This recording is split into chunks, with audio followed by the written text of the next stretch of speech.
kampung itu menata, yang ada masyarakat yang memang terimbas dengan kebijakan kita dalam mensikapi pencegahan corona.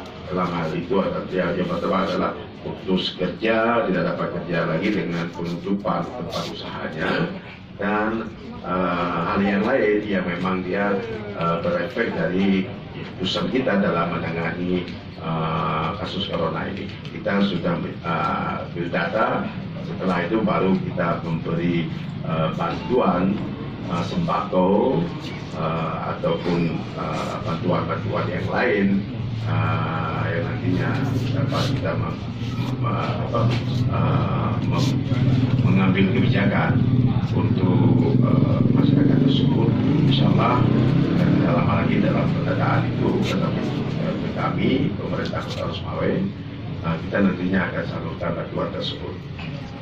Kita beri 200.000 masyarakat, itu tidak mungkin kita ada dalam bentuk barang, ya bukan. Jadi jangan salah pengertian, ada kita juga dalam bentuk uang.